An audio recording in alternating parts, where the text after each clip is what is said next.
दोस्तों एक लड़की ट्रेन में भीख मांग रही थी। कोई उसको 5 रुपए दे रहा था, तो कोई उसको 10 रुपए दे रहा था, तो कोई 20 रुपए दे रहा था। लेकिन दोस्तों दिखने में बहुत ज़्यादा खूबसूरत थी। तभी वो लड़की ट्रेन में भीख मांगते हुए एक लड़के के पास जाती है। दोस्तों वो लड़का चुपचाप खड़ा था और वो लड़की भीख मांगने के लिए उसके पास चली जाती है। लेकिन दोस्तों वो लड़का उसको पैसा नहीं देता है, बल्कि वो लड़का अपना सब कुछ उसके ऊपर लुटा देता है और उसको अपना बना लेता है, उससे शादी कर लेता है। लेकिन जब उस लड़के की सच्चाई उस लड़की को पता चलता है तो दोस्तों उस लड़की के पैरों तले जमीन खिसक जाती है। दोस्तों वो लड़का हजारों किलोमीटर दूरी का सफर तय करके उस लड़की से मिलने के लिए उसके घर पर जाता है और रात को घर के बाहर उससे मिलता है। लेकिन दोस्तों उस समय भी उनकी किस्मत खराब होती है और दोनों को उस लड़की की मां देख लेती है और गांव के सभी लोग चारों तरफ से इन दोनों लोग को घेर लेते हैं और वहां पर जो होता है शायद आप लोग सोच भी नहीं सकते हैं। दोस्तों वो लड़का भिखारी लड़की को भीख में 15,000 रुपए दिया था और देने के बाद वो उसका दीवाना हो गया था। दोस्तों ये बहुत ही ज्यादा प्रेरणादायक कहानी है और बहुत ही ज्यादा रोमांचक कहानी है, आपके दिल को छू जाने वाली कहानी है। बस आप लोग इस कहानी को पूरा अंत तक जरूर सुनिएगा। लेकिन दोस्तों वीडियो में आगे बढ़ने से पहले वही आप लोग से छोटा सा रिक्वेस्ट है कि अगर आप लोग हमारे चैनल पर पहली बार है तो चैनल को सब्सक्राइब कर लीजिए, वीडियो को लाइक कर दीजिए, ताकि जो मेरा हौसला है वो और भी ज्यादा बढ़ता रहे और भी ज्यादा इंटरेस्टिंग कहानियां ऐसे ही मैं रोज रोज आपको सुनाता रहूं। दोस्तों एक निखिल नाम का लड़का होता है और दोस्तों वो डॉक्टरी की पढ़ाई कर रहा था और पिछले 2 साल से वो पटना में रहकर कोचिंग में तैयारी कर रहा था और डॉक्टरी की पढ़ाई कर रहा था। लेकिन दोस्तों जो एग्जाम देता था तो उसका एग्जाम नहीं निकल पा रहा था। तभी निखिल सोचता है कि क्यों ना राजस्थान के कोटा में जाकर तैयारी किया जाए, क्योंकि दोस्तों बड़े बड़े लोग, अच्छे टीचर्स लोग यही कहते हैं कि कोटा में बहुत अच्छी पढ़ाई होती है। अब दोस्तों जो निखिल था वो अपने पापा से बातचीत करता है और बातचीत करने के बाद जो अपना एडमिशन है वो कोटा में करवा लेता है और वहीं पर रहकर अपनी डॉक्टरी की पढ़ाई शुरू कर देता है। तभी दोस्तों कुछ समय बाद होली की छुट्टी मनाने के लिए वो अपने घर पर चला आता है। लेकिन घर पर जब छुट्टी खत्म हो जाती है तो वापस कोटा जाने के लिए वो रवाना हो जाता है। दोस्तों वो जो निखिल है वो पटना से कोटा जाने के लिए ट्रेन में बैठ जाता है और जब ट्रेन आरा स्टेशन से आगे की तरफ बढ़ती है तो दोस्तों निखिल देखता है कि एक बहुत ही ज्यादा खूबसूरत लड़की ट्रेन के डिब्बे के अंदर भीख मांग रही है। दोस्तों उस लड़की को भीख मांगते हुए देखकर जो निखिल है उस लड़की के ऊपर बहुत ज्यादा तरस खा जाता है, उसको उसके ऊपर बहुत ज्यादा तरस आ जाती है, क्योंकि जो लड़की थी वो दिखने में बहुत ज्यादा मासूम थी, बहुत ज्यादा खूबसूरत थी और ऐसा लग ही नहीं रहा था कि मतलब वो नॉर्मल घर की लड़की हो, ऐसा लग रहा था कि बहुत अमीर घर की लड़की है। दोस्तों वो जो लड़की थी ना वो साधारण सा सूट और सलवार पहनी हुई थी और बहुत ज्यादा खूबसूरत लग रही थी, लेकिन अपने बदन को सूट सलवार से दुपट्टे से पूरी तरह से ढकी हुई थी और भीख मांग रही थी। दोस्तों उसको ट्रेन में कोई 5 रुपए दे रहा था, कोई उसको 10 रुपए दे रहा था, तो कोई उससे कह रहा था कि मेरे पास पैसा नहीं है, तुम आगे की तरफ चले जाओ। लेकिन दोस्तों जब लड़की ट्रेन में चढ़ी थी तभी से निखिल उसको बस देखे ही जा रहा था, उसकी नजर वहां से हट ही नहीं रही थी। लड़की ट्रेन के अंदर भीख मांग रही थी और भीख मांगते हुए वो निखिल के सामने आकर खड़ी हो जाती है। अब दोस्तों वो जो लड़की थी वो निखिल से हाथ फैलाकर ऐसे भीख मांगने लगती है। लेकिन दोस्तों निखिल जो है उसको देखे ही जा रहा था, वो कुछ बोल नहीं पा रहा था। तभी निखिल क्या करता है कि अपने जेब के अंदर हाथ डालता है तो दोस्तों उसके हाथ में 5 रुपए का सिक्का लग जाता है। अब दोस्तों जो निखिल है वो सिक्का अपने पैंट से निकालकर उस लड़की के हाथ में रख देता है और लगातार अपनी आंखों से उसको देखता रहता है। दोस्तों अब लड़की को थोड़ा सा असहज महसूस होने लगा था, क्योंकि निखिल काफी देर से उसको देख रहा था तो उसको थोड़ी सी असहज महसूस हो रही थी। दोस्तों जो लड़की थी वो भीख मांग रही थी, उसका नाम प्राची होता है और प्राची के लिए ये कोई नई बात नहीं थी कि कोई लड़का उसको लगातार देख रहा था, क्योंकि दोस्तों जो प्राची थी वो दिखने में बहुत ज्यादा खूबसूरत थी और जब वो ट्रेन में घूम घूम कर भीख मांगने लगती थी तो दोस्तों तरह तरह के लड़के उसको हमेशा देखा करते थे, उसको परेशान किया करते थे, उसको छेड़ा करते थे। लेकिन निखिल जब लगातार प्राची को देखता ही जा रहा था तो दोस्तों प्राची को थोड़ा सा असहज महसूस होने लगता है और उसको थोड़ा सा अच्छा भी लग रहा था कि चलो निखिल उसको देख रहा है। तभी दोस्तों प्राची उस ट्रेन के डब्बे से दूसरे डब्बे में भीख मांगने के लिए चली जाती है और दोस्तों जो निखिल था वो भी अपने आप को रोक नहीं पाता है और निखिल भी उसके पीछे पीछे दूसरे डब्बे में चला जाता है जिस डब्बे में वो भीख मांगने के लिए गई थी। अब दोस्तों जो निखिल है वो डब्बे के दरवाजे, जो ट्रेन का दरवाजा होता है, उस दरवाजे पर वो खड़ा हो जाता है और चुपकी से प्राची को देखने लगता है। दोस्तों वो देख रहा था कि प्राची बारी बारी करके एक एक लोगों से सबसे भीख मांग रही है, लेकिन जब निखिल देखता है कि प्राची अब उसी की तरफ आ रही है तो दोस्तों वो पीछे की तरफ ऐसे मुड़ के अपना जो पीठ है वो प्राची की तरफ कर देता है और वहां पर चुपचाप खड़ा हो जाता है। लेकिन दोस्तों दोस्तों प्राची जब वहां से गुजर रही थी तो प्राची देखती है कि एक लड़का दरवाजे के पास खड़ा है और वो दोस्तों उसके पास जाती है भीख मांगने के लिए। लेकिन जब पीछे से उसको ऐसे बोलती है कि भैया मुझे, ऐसे हाथ फैलाती है, तो दोस्तों जैसे ही निखिल पीछे की तरफ मुड़ता है तो प्राची उसको देखकर थोड़ा सा हैरान हो जाती है और सोचने लगती है कि अभी तो कुछ देर पहले ही मैंने इससे भीख मांगा था और फिर अभी मैं इसके पास चली आई हूं भीख मांगने के लिए। दोस्तों वो अपने ऊपर बहुत ज़्यादा शर्मिंदगी महसूस करने लगती है। लेकिन दोस्तों जो निखिल है वो उसको देखे ही जा रहा था और निखिल उस समय भी अपने जेब में हाथ डालता है तो उसके जेब के अंदर से एक नोटों की गड्डी मिल जाती है। दोस्तों वो पूरे 15,000 रुपए थे और निखिल 15,000 रुपए अपने पॉकेट से निकालता है और जो हाथ फैलाकर भीख मांग रहे थे उसके हाथों पर ऐसे चुपचाप रख देता है। अब दोस्तों प्राची अपने हाथों में इतना ज्यादा पैसा देखती है तो बहुत ज्यादा हैरान और परेशान हो जाती है, क्योंकि इतना पैसा भीख में उसको कभी किसी ने नहीं दिया था, उसको कभी भी नहीं मिला था। और जो पैसा उसके हाथ में पड़ा हुआ था वो पैसा इतना ज्यादा था कि वो कई दिनों तक भीख अगर मांगती और भीख मांग के उस पैसे को जुटाती तो वो इतना पैसा इकट्ठा नहीं कर पाती। दोस्तों निखिल एक ही झटके में उसको 15,000 रुपए दे दिया था। अब दोस्तों निखिल प्राची की आंखों में देखे जा रहा था और जो प्राची थी वो उसको देखने लगी थी। और दोस्तों दोनों लोग को कुछ भी समझ में नहीं आ रहा था कि ये सब क्या हो रहा है। दोनों एक दूसरे से बात करने की कोशिश कर रहे थे लेकिन दोस्तों बात नहीं कर पा रहे थे। अब निखिल सोचता है कि शायद प्राची उससे कुछ कहना चाहती है, इससे पहले ही निखिल जो है वो उससे बोल पड़ता है और निखिल प्राची से कहता है कि प्राची देखो मेरे पास सिर्फ इतना ही पैसा बचा हुआ था, इससे ज्यादा पैसा मैं तुमको और नहीं दे पाऊंगा। अब दोस्तों जो प्राची थी वो निखिल की इस बात को सुनकर अपनी जो नजरें हैं वो एकदम से ऐसे नीचे झुका लेती है और उसको कुछ भी समझ में नहीं आ रहा था कि वो इतना पैसा अपने पास रख ले या फिर वो पैसा उसको वापस दे दे। वो बहुत ज़्यादा परेशान हो गई थी और यही सब सोच रही थी। तब तक दोस्तों जो निखिल है वो उससे बोलने के बाद अपने सीट पर जाकर बैठ जाता है। अब दोस्तों जो प्राची है वो उस पैसे को संभाल कर अपने थैले में रखती है और अगले स्टेशन पर उतर जाती है, क्योंकि दोस्तों उसको अभी भी कुछ भी समझ में नहीं आ रहा था। क्योंकि दोस्तों आज तक उसने भीख मांगा था तो सबसे ज्यादा भीख में किसी व्यक्ति ने उसको 100 रुपए दिया था और आज तक उसको सिर्फ 100 रुपए ही सबसे ज्यादा भीख में मिला था। लेकिन आज उसको एक बार में ही 15,000 मिल गया था, इसलिए उसके लिए बहुत बड़ी बात थी। लेकिन दोस्तों जो निखिल था वो बहुत अच्छे और अमीर परिवार का रहने वाला था और उसके लिए 15,000 20,000 रुपए की जो रकम थी वो कोई बड़ी बात नहीं थी। वो यूं चुटकी में 15-20,000 रुपए खत्म कर देता था, क्योंकि उसके पिताजी जो थे उनके पिताजी की 2-3 ईंट भट्टे की भट्टे चलती थी और उनके पास 200-300 बीघे जमीन भी था, इसीलिए वो बड़ी आसानी से 15,000 रुपए निकालकर उस भिखारी लड़के को दे देता है। दोस्तों उसके पापा के पास पैसे की कोई कमी नहीं थी, इसीलिए वो कोटा में रहकर नीट की यानी कि डॉक्टरी की पढ़ाई भी तैयारी भी कर रहा था। दोस्तों निखिल अपनी सीट पर बैठा हुआ था और उसके पास जो कैश पैसा होता है वो पैसा खत्म हो गया था। दोस्तों उसके अकाउंट में तो बहुत सारा पैसा था, उसके एटीएम में भी बहुत ज्यादा पैसा था, उसके मोबाइल में भी बहुत ज्यादा पैसा था, लेकिन जो कैश पैसा होता है ना वो उसके पास से सारा पैसा खत्म हो चुका था, क्योंकि वो अपने पॉकेट का सारा पैसा वो भिखारी लड़की को दे चुका था। लेकिन दोस्तों अब वो बहुत ज़्यादा परेशान हो जाता है। वो सोचता है कि मैंने बहुत बड़ी गलती कर दी है अपना सारा पैसा उसको देकर, क्योंकि दोस्तों जो निखिल है वो सोचता है कि अगर ट्रेन में मुझे कुछ खरीद के खाने की ज़रूरत पड़ेगी तो मैं कहाँ कहाँ ऑनलाइन पेमेंट करूँगा, अगर मुझे कुछ ज़रूरत पड़ जाएगी पैसों की तो ऑनलाइन में पैसा कहाँ से निकालूंगा। दोस्तों निखिल यही सारी बातें सोच रहा था और सोचते ही सोचते तब तक जो ट्रेन है वो अगले स्टेशन पर रुक जाती है। तभी दोस्तों जो निखिल है वो ट्रेन से नीचे उतरता है और दूसरे डिब्बे में जाकर देखने लगता है कि वो लड़की अभी भी भीख मांग रही है या फिर वो चली गई है। लेकिन दोस्तों उसको वो लड़की कहीं भी नहीं दिखाई देती है। वो 1-2 डिब्बे में देखता है लेकिन कोई भी उसको नहीं दिखाई देता है। शायद दोस्तों वो पिछले स्टेशन पर ही उतर गई होगी। यही सब सोचकर जो निखिल है दोबारा से अपने सीट पर आकर बैठ जाता है और वहां से ट्रेन में बैठकर कोटा पहुंच जाता है। और दोस्तों कोटा में जब पहुंच जाता है तो वहां पर रहकर अपनी पढ़ाई शुरू कर देता है। लेकिन दोस्तों एक दिन बाद उसको रात के समय में एक सपना दिखाई देता है। सपना कुछ ऐसा था जैसे वो लड़की उससे सपने में कुछ कहना चाहती हो, उसको अपने पास बुला रही हो। उसको ऐसा महसूस होता है कि सपने में शायद वो लड़की उसका इंतजार कर रही हो।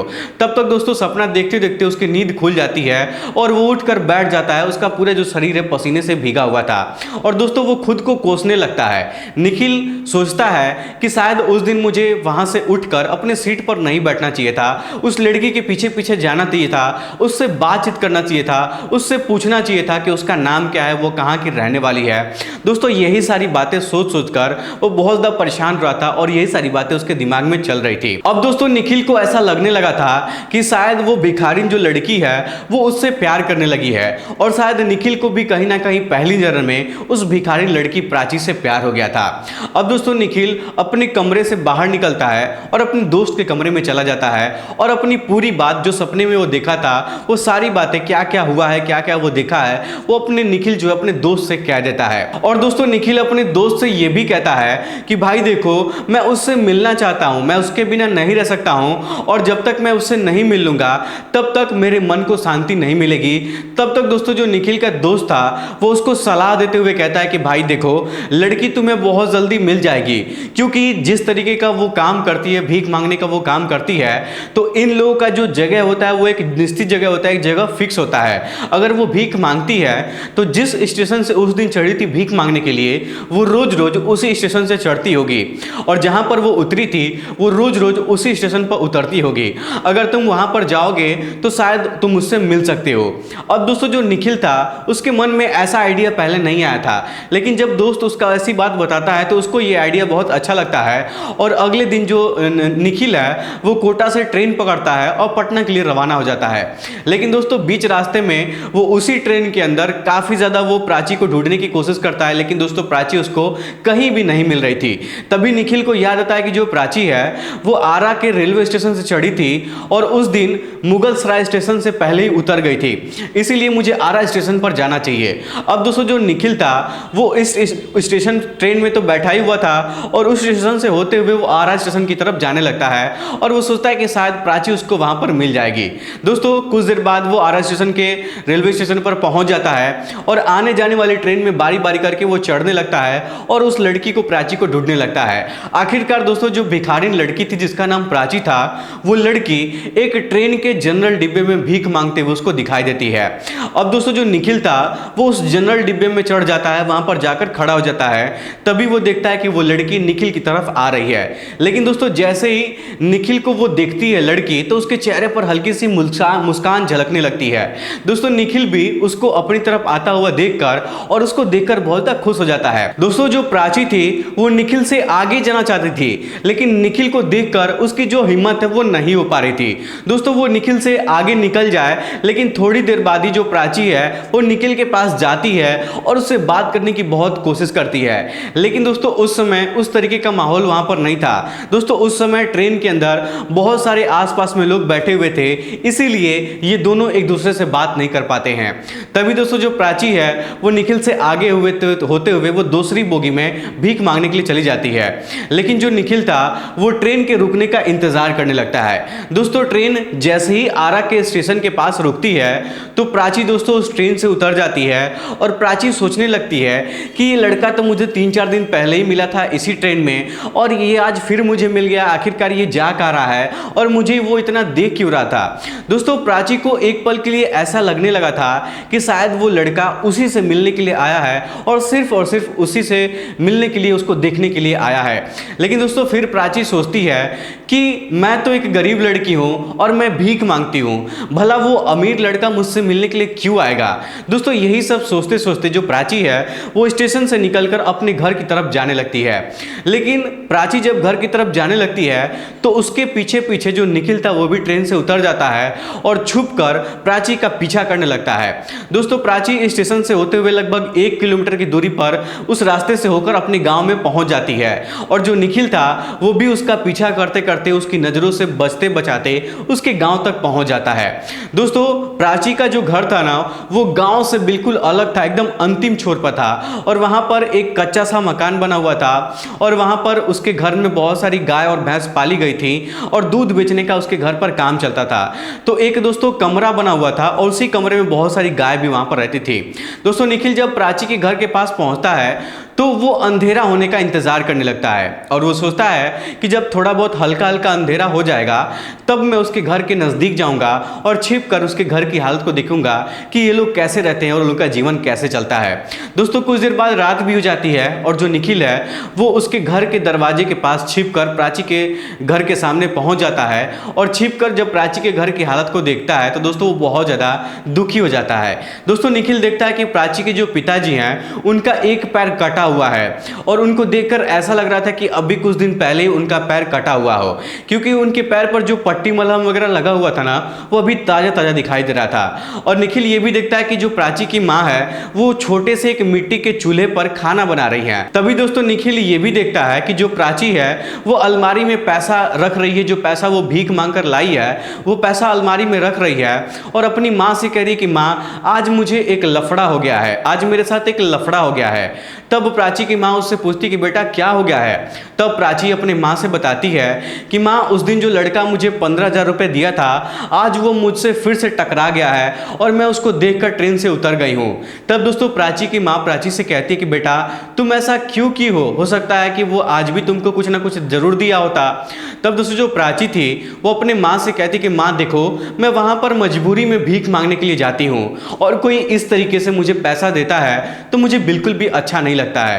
दोस्तों ये सारी जो बातें हैं ना निखिल घर के दरवाजे से सुन रहा था। तभी प्राची की माँ मुस्कुराते हुए कहती हैं कि बेटा देखो तुम हो ही इतना खूबसूरत कि कोई भी तुम्हारा रास्ता रोक लेता है। इस पर दोस्तों प्राची अपनी माँ से कहती है कि माँ तुम भी ना बस करो, कितना मेरा मजाक करती रहती हो, मेरा मजाक उड़ाती रहती हो। दोस्तों इतना कहने के बाद जो प्राची है वो अपने घर का थोड़ा बहुत काम करती है और एक बाल्टी में जूठ रखा हुआ था, घर का खाना जो बचा होता है गाय को खिलाने के लिए उसको जूठ बोलते हैं, तो बाल्टी में बचा हुआ था उसको लेकर वो गाय को खिलाने के लिए गाय के नाद में डालने के लिए चली जाती है। तभी दोस्तों निखिल भी मौका पाकर जो उस घर में जिस जो एरिया बना हुआ था गाय को रहने के लिए उसी घर में दोस्तों वो भी पहुंच जाता है निखिल। अब दोस्तों प्राची जो बचा हुआ खाना था वो गाय को खिलाने के लिए जब वहां पर जाती है तो प्राची को ऐसा महसूस होता है, दरअसल अंधेरा हो चुका था तो प्राची को ऐसा महसूस होता है कि उसके पीछे से कोई आ रहा है। तभी दोस्तों प्राची के हाथ में टॉर्च था और प्राची उस टॉर्च को ऑन करती है, जब जलाती है तो सामने निखिल को देखकर वो बहुत ज़्यादा हैरान हो जाती है, बहुत ज़्यादा चिल्लाने लगती है और बहुत ज़्यादा डर जाती है। दोस्तों प्राची सोचती है कि आखिरकार इतनी रात को ये यहाँ पर क्या कर रहा है और ये तो मुझे स्टेशन पर मिला था। दोस्तों उसको देखकर वो बहुत ज़्यादा चिल्लाने लगती है। तभी जो निखिल है दौड़कर उसके पास जाता है, उसके मुंह को अपने हाथ से दबा देता है और धीमी आवाज में उससे बोलता है कि तुम चिल्ला क्यों रही हो, मैं तो बस तुमसे मिलने के लिए आया था, तुमको देखने के लिए आया था। दोस्तों निखिल अपना एक हाथ जो है उसके मुंह पर रखा हुआ था और एक हाथ से उसको प्राची को पकड़ा हुआ था और दोस्तों जो प्राची थी वो खुद को छुड़ाने की बहुत कोशिश कर रही थी। तभी दोस्तों निखिल उसको छोड़ते हुए कहता है कि अगर तुमको इतना ही डर लग रहा है तो ठीक है, मैं यहाँ से वापस जा रहा हूँ। अब दोस्तों जो निखिल था वो प्राची को छोड़ देता है और छोड़ के 2 कदम पीछे हट के कुछ दूरी पर खड़ा हो जाता है और वहां से फिर जाने लगता है। तभी दोस्तों प्राची उससे कहती है कि क्या तुम सचमुच में मुझसे मिलने के लिए आए हो, तुम मुझे देखने के लिए आए हो। तब दोस्तों इस पर निखिल प्राची से कहता है कि प्राची देखो तुमको ऐसा क्या लग रहा है, तुमको क्या लग रहा है कि यहाँ पर मेरा कोई रिश्तेदार रहता है जिससे मैं इस गांव में मिलने के लिए आया हूँ। मैं सिर्फ और सिर्फ तुमको देखने के लिए आया हूँ और तुमसे मिलने के लिए आया हूँ। दोस्तों उस दिन वो प्राची से कहता है कि जब से मैंने तुमको देखा है मैं बहुत बेचैन रहता हूँ, ना तो पढ़ाई में मेरा मन लगता है और ना ही मैं किसी काम को अच्छे से कर पाता हूँ। दिन रात मैं हमेशा तुमको ही सोचता रहता हूँ और तुम्हारे बारे में ही सोच सोच कर मैं परेशान रहता हूँ। देखो मैं तुमको ढूंढते हुए कोटा से यहाँ पर चला आया। अब दोस्तों प्राची उसकी बातों को सुनकर कुछ बोल नहीं पाती है, बस चुपचाप उसकी बातों को सुन रही थी और उसकी तरफ देखे जा रही थी। तभी दोस्तों जो निखिल है उससे कहता है कि शायद यहाँ पर मेरा आना तुमको अच्छा नहीं लगा है। ठीक है कोई बात नहीं, अगर तुमको अच्छा नहीं लगा तो मैं यहाँ से वापस जा रहा हूँ, लेकिन मैं सुबह में स्टेशन पर तुम्हारा इंतजार करूंगा, तुमसे मिलने के लिए, तुम मुझसे मिलने के लिए जरूर आना। इतना कहने के बाद दोस्तों जो निखिल है वहां से जाने लगता है। अब दोस्तों निखिल को वहां से जाता हुआ देखकर जो प्राची है वो बहुत ज्यादा परेशान हो जाती है और धीमी आवाज में उससे बोलती है कि सुनिए निखिल जी, आप इतनी रात को इधर उधर कहाँ भटकेंगे, इतनी रात को स्टेशन पर आपको खाना वगैरह भी नहीं मिलेगा, क्योंकि काफ़ी रात हो चुकी है और 10-11 बजे के बाद से रात को स्टेशन पर खाना नहीं मिलता है। आप एक काम करिए, जहाँ पर ये गाय रहती है यहीं पर, इसी की गाय के अंदर जो घर बना हुआ है इसी के अंदर एक चरपाई में लगा दे रहे हूँ और आप यहाँ पर आराम कर लीजिए, थोड़ी देर बाद मैं आपको खाना भी खिला दूंगी। अब दोस्तों जो निखिल था वो तो वहाँ पर रुकने का बहाना ढूंढ ही रहा था, लेकिन जब प्राची उससे ये बात कहती है तो जो निखिल है उसकी बातों को सुनकर बहुत ज़्यादा खुश हो जाता है और निखिल वहाँ पर रुकने का फैसला करता है। अब दोस्तों जो प्राची थी वो चुपके से अपने घर के अंदर जाती है और एक खटिया निकाल कर लेकर आती है और जो घर बना होता है, जिस घर में गाय को बांधा जा रहा था, उसी एक साइड में खटिया को लगा देती है और दोस्तों खटिया बिछाती है तो निखिल जो है खटिया पे बैठकर आराम करने लगता है। उसके बाद जो प्राची है वो अपने घर के अंदर अपनी माँ के पास चली जाती है और अपने माँ से कहती है कि माँ एक काम करो, तुम आराम कर लो, मैं रोटी बना देती हूँ, उसके बाद तुम खाना खा लेना। क्योंकि दोस्तों प्राची सोच रही थी कि अगर माँ रोटी बनाएगी तो वो काउंट करके बनाएगी कि 2 रोटी मैं खाऊंगी, 2 रोटी पिताजी खाएंगे। अगर मैं रोटी बनाऊंगी तो मैं 2-4 रोटी एक्स्ट्रा बना दूंगी तो निखिल भी खाना खा लेगा। यही सब सोचकर प्राची उस दिन रोटी बनाने के लिए अपनी माँ से कहती है। दोस्तों उस दिन प्राची रोटी सब्जी वगैरह अचार बनाकर खाना जब बना लेती है तो रात को 12 बजे के आसपास वो एक थाली में खाना निकालकर निखिल को देने के लिए जिस रूम में गाय रहती थी उस रूम में वो चली जाती है। तो निखिल जो था वो खटिए पर बैठा हुआ था और जो प्राची थी वो खटिए पर उसको खाना देने के बाद खुद जो है खटिए के नीचे प्लास्टिक मारकर बैठ जाती है। तब दोस्तों निखिल उससे कहता है कि प्राची तुम नीचे क्यों बैठ गई हो, आओ मेरे पास ऊपर बैठ जाओ। तब दोस्तों प्राची उससे कहती है कि नहीं, मैं यहीं पर ठीक हूँ, आप खाना खा लो, पता नहीं तुम कब से भूखे होगे। तब दोस्तों निखिल अपने हाथ को धोता है और रोटी का एक टुकड़ा तोड़कर सबसे पहले वो प्राची के मुंह में खिलाने के लिए देता है। तब दोस्तों प्राची उससे कहती कि नहीं, मैंने खाना खा लिया है, ये खाना मैं तुम्हारे लिए आई हूँ, तुम इसको खा लो। तब दोस्तों निखिल उससे कहता है कि मैं अच्छे से जानता हूँ कि तुम अभी तक खाना नहीं खाई हो, तुम्हें देखकर ऐसा लग ही नहीं रहा है कि तुम अभी खाना खा चुकी हो, ऐसा लग रहा है कि तुम बहुत ज़्यादा भूखी हो। दोस्तों उस दिन निखिल और प्राची ये दोनों लोग मिलकर एक साथ बहुत सारी बातें करते हैं और एक साथ एक ही थाली में खाना खाते हैं और खाना खाने के बाद दोनों लोग 2-3 घंटे तक बात करते हैं। तभी दोस्तों जो निखिल है वो उससे पूछता है कि एक बात बताओ, तुम भीख मांगने का काम कब से कर रही हो। तब दोस्तों जो प्राची है वो उससे कहती है कि देखो 1 महीने पहले ही मेरी जो पापा थे वो मजदूरी कर रहे थे, लेकिन एक दुर्घटना में उनका जो पैर है वो पैर खराब हो गया, जिस वजह से उनके पैर को काटना पड़ गया था। अब वो काम पर नहीं जाते हैं और जो पैसा थोड़ा बहुत हम लोग अपने पास बचा कर रखे थे, जो पैसा हम लोग जमा किए थे, वो सारा पैसा हम लोग का पापा के दवाई में खर्च हो गया है। तो मजबूरी में मुझे अपने घर का खर्च चलाने के लिए बाहर जाकर ट्रेन में भीख मांगना पड़ता है और इससे बेहतर मुझे और कोई काम नजर नहीं आता है। इसलिए मैं रोज सुबह सुबह समय से घर से निकलती हूँ, भीख मांगती हूँ और समय से अपने घर पर चली आती हूँ। मुझे अपने घर परिवार का देखभाल करना है और मुझे अपने पापा के पैर को ठीक भी करना है। उसके बाद जो निखिल है दोस्तों वो अपने बारे में भी सब कुछ प्राची को बताता है। वो कहता है कि मैं यहाँ पर घर है मेरा, मैं कोटा में रहकर डॉक्टरी की तैयारी करता हूँ, मैं कोटा में रहकर पढ़ाई करता हूँ, मेरे पापा ये करते हैं। दोस्तों उन दोनों के बीच में वहाँ पर बहुत सारी बातें होती हैं और बात करते करते दोस्तों सुबह के 4 बज जाते हैं। तब दोस्तों जो प्राची है वो निखिल से कहती है कि देखो अब सवेरा होने वाला है, तुम एक काम करो, अगर घर वाले हमारे जग जाएंगे उससे पहले तुम स्टेशन पर चली जाओ। तब दोस्तों वो प्राची उसको कहती कि चलो मैं तुमको स्टेशन पर छोड़कर आती हूँ। तब दोस्तों निखिल है वो उससे कहता है कि नहीं, मैं खुद चला जाऊँगा। लेकिन दोस्तों प्राची उसकी बातों को मानती नहीं है और वो स्टेशन पर छोड़ने के लिए चली जाती है। तभी दोस्तों निखिल प्राची से एक शर्त रखता है और वो उससे कहता है कि देखो मैं स्टेशन पर तो चला जाऊंगा, लेकिन रात को आज मैं फिर से तुमसे मिलने के लिए आऊंगा। क्योंकि जो निखिल है वो सोच रहा था कि दिन में होटल में रुक जाएगा और जब रात होगी तो रात के समय में वो उसके घर पर आ जाएगा, क्योंकि घर पर रहने का व्यवस्था वो समझ गया था। और दोस्तों वो कहता है कि मैं तुमसे मिलने के लिए अब ऐसे ही आया करूंगा। अब दोस्तों इस तरीके से ये सिलसिला 4-5 दिनों तक चलता है। पूरा दिन भर वो होटल में रहता था और जब रात होती थी तो रात के समय में वो प्राची के घर पर चलाता था। अब दोस्तों जो प्राची थी जब वो उसको स्टेशन पर छोड़ देती है तो स्टेशन पर छोड़ने के बाद वो अपने घर पर चली जाती है और उस दिन वो भीख मांगने के लिए नहीं जाती है, वो घर पर चुपचाप दिन में सो जाती है। तभी दोस्तों जो प्राची की माँ है उससे पूछती है कि बेटा तुम आज काम पर भीख मांगने के लिए क्यों नहीं गई हो। तब दोस्तों प्राची अपने माँ से कहती है कि माँ देखो, अपने माँ से वो झूठ बोलती है और कहती है कि माँ देखो मेरी तबीयत ठीक नहीं है, इसीलिए मैं काम पर नहीं गई हूँ। दोस्तों मैं आपको बता दूं कि जो निखिल था वो प्राची से वादा किया था कि आज के बाद से तुमको भीख मांगने की जरूरत नहीं है। दोस्तों जो निखिल था वो प्राची से ये भी बोला था कि तुम्हारा जो परिवार है वो मेरा परिवार है और आज के बाद से तुमको भीख मांगने की कोई भी जरूरत नहीं है। तुम्हारे घर वालों को जितने भी पैसे रुपए की जरूरत पड़ेगी, कभी भी दवाई की जरूरत पड़ेगी या फिर घर का खर्च निकालने की जरूरत पड़ेगी तो वो सारा पैसा मैं तुम्हें दूंगा, लेकिन तुमको भीख मांगने की जरूरत नहीं है। और दोस्तों इसीलिए प्राची उस दिन के बाद से भीख मांगने के लिए नहीं जा रही थी। लेकिन ये सारी जो बातें हैं वो प्राची की माँ को पता नहीं थी। दोस्तों प्राची की माँ प्राची से कहती कि बेटा अगर तुम घर पर रहने लगोगी, ऐसे चुपचाप सोने लगोगी तो घर का खर्च कैसे निकलेगा और पापा की दवाई का पैसा कहां से आएगा। तभी दोस्तों उस दिन रात हो जाती है और रात के समय में जो निखिल है वो फिर से प्राची के घर पर आ जाता है। अब दोस्तों उस दिन प्राची अपने हाथों से खाना बनाई थी निखिल के लिए और जब रात हो जाती है तो दोनों लोग उसी जगह पर बैठकर एक साथ खाना खाते हैं और एक साथ बातचीत करते हैं।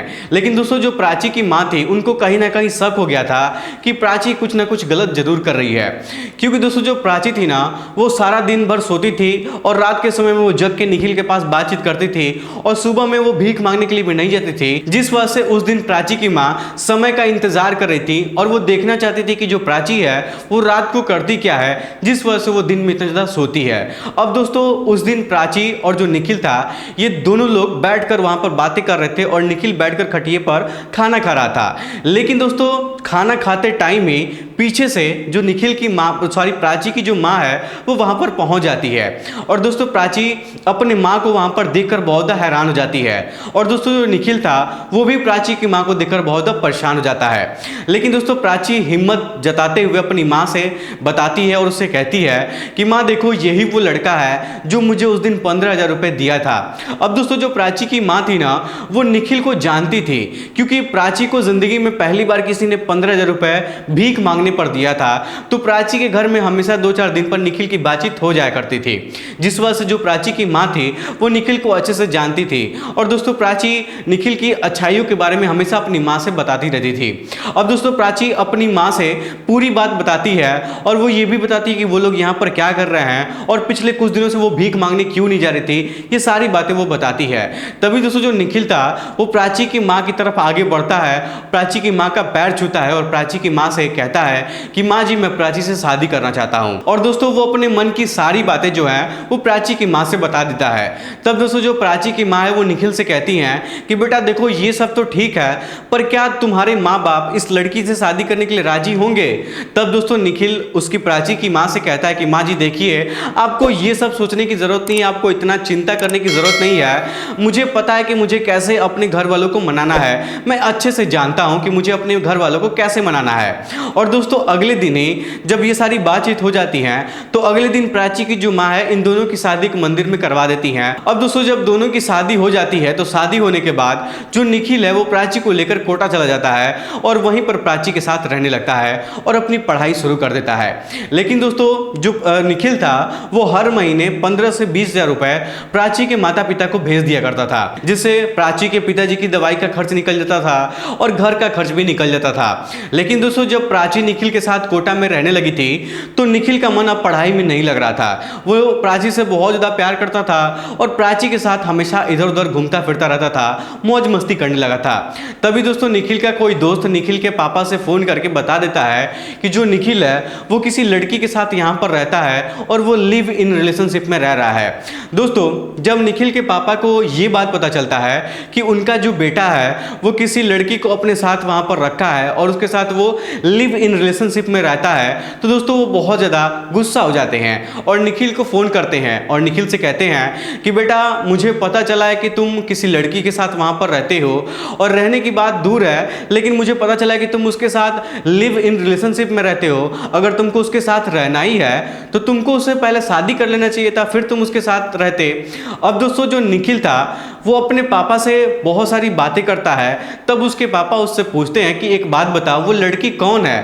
तब दोस्तों निखिल अपने पापा से झूठ बोल देता है और अपने पापा से निखिल कहता है कि पापा जी ये लड़की हमारे साथ यहाँ पर रहकर पढ़ाई करती है, ये भी डॉक्टर की पढ़ाई करती है और हम दोनों एक दूसरे से प्यार करते थे, हम दोनों एक दूसरे को पसंद करते हैं, इसलिए हम दोनों एक दूसरे से शादी कर लिए हैं। दोस्तों जो प्राची थी ना वो भले से ही गरीब घर की रहने वाली थी और भिखारिन थी, लेकिन दिखने में वो बहुत ज़्यादा खूबसूरत थी। और जो प्राची थी वो निखिल के साथ जब रहने लगी थी तो वो हमेशा खुश रहने लगी थी और खुशी से रहने की वजह से उसका जो चेहरा है, उसकी जो खूबसूरती है वो बहुत ज़्यादा निखर जाती है। और दोस्तों जाहिर सी बात है, किसी भी लड़की को जब खाने पीने के लिए अच्छे से मिलने लगे, खुशहाल से रहने के लिए मिलने लगे, तो ऑलरेडी उस लड़की की खूबसूरती दोगुनी बढ़ जाती है। यहाँ तक कि दोस्तों उसके सामने कोई हीरोइन भी खड़ी हो जाती थी तो उसके सामने हीरोइन भी फेल लगती थी। दोस्तों उस समय निखिल के पापा निखिल से कहते हैं कि जब तुम शादी कर ही लिए हो तो उसको लेकर घर पर आ जाओ, घर पर जो रस्म रीति रिवाज होता है उसको भी पूरा करना जरूरी है। अब दोस्तों जो निखिल था वो प्राची को लेकर अपने घर पर चला जाता है, अपने गांव पर चला जाता है और गांव पर शादी के जो भी रस्म रीति रिवाज वगैरह होते हैं उसको बड़े धूमधाम से रीति रिवाज को वहां पर मनाया जाता है और एक बार फिर से गांव पर दोनों की शादी की जाती है। तब दोस्तों निखिल के पापा निखिल से पूछते हैं कि बेटा जो प्राची के माता पिता हैं वो लोग कहां पर रहते हैं और वो लोग नहीं आएंगे क्या? तब दोस्तों निखिल अपने माता पिता से झूठ बोल देता है और अपने माता पिता से कहता है कि देखिए प्राची के माता पिता शादी करने की वजह से प्राची से बहुत ज़्यादा नाराज है, जब मैं उन लोगों को मना लूंगा तब मैं आप लोगों को उनसे मिलवा दूंगा। अब दोस्तों इस तरीके की बात वो अपने माता पिता से कह देता है जिस वजह से प्राची के माता पिता वहां पर नहीं आते हैं और निखिल के माता पिता धूमधाम से मिलकर प्राची और निखिल की शादी करवा देते हैं। अब दोस्तों निखिल प्राची से कहता है कि प्राची देखो हम दोनों की शादी तो हो गई है, लेकिन तुम मेरे माता पिता का इतना सेवा करो, उनका दिल जीत लो और कुछ ऐसा काम करो कि सभी लोग तुमसे खुश हो जाएं और अपनी जान तुम्हारे ऊपर निछावर करने के लिए तैयार हो जाएं। दोस्तों प्राची ठीक वैसा ही करती है जैसा निखिल उसको कहता है। प्राची अपने सास ससुर का खूब ज्यादा सेवा करती है, लेकिन एक दिन जो निखिल है वो प्राची की पूरी सच्चाई अपने माता पिता से बता देता है कि प्राची एक बहुत गरीब घर की रहने वाली है और वो भीख मांगने का काम करती है। तब दोस्तों जो प्राची के माता पिता थे जब उनको पता चलता है कि ये भिखारिन लड़की है तो दोस्तों ये बात सुनकर वो लोग निखिल के ऊपर बहुत ज़्यादा खुश हो जाते हैं और वो लोग निखिल को शाबाशी देने लगते हैं, क्योंकि दोस्तों निखिल के माता पिता निखिल से कहते हैं कि बेटा तुमने ये अपने जीवन में बहुत अच्छा काम किया है, शायद अगर यही लड़की बड़े घर की होती तो हम लोग को इतना इज्जत नहीं देती, हम लोग का मान सम्मान नहीं कर पाती, हम लोग को इतना ज़्यादा वो सेवा नहीं कर पाती। लेकिन दोस्तों जब निखिल के माता पिता को पता चला कि पहले ये लोग भीख मांगने का काम करते थे तो दोस्तों जो निखिल के माता पिता थे वो लोग प्राची के माता पिता से मिलने की इच्छा इससे निखिल से जताते हैं। तब दोस्तों जो निखिल है वो प्राची को लेकर अपने माता पिता को लेकर प्राची के माता पिता के पास चला जाता है और अपने माता पिता को प्राची के माता पिता से मिलवा देता है, जिस वजह से दोस्तों प्राची के माता पिता भी बहुत ज़्यादा इसके परिवार वालों से मिलकर खुश हो जाते हैं। और दोस्तों उस दिन के बाद से सभी लोगों की ज़िंदगी हंसी खुशी गुजरने लगती है। तो दोस्तों ये थी आज की कहानी, आपको कैसी लगी हमें कमेंट बॉक्स में जरूर बताइएगा। फिलहाल आज की इस वीडियो में इतना ही। वीडियो पसंद आए तो वीडियो को लाइक, चैनल सब्सक्राइब जरूर करिएगा। आप सभी लोग का बहुत बहुत धन्यवाद।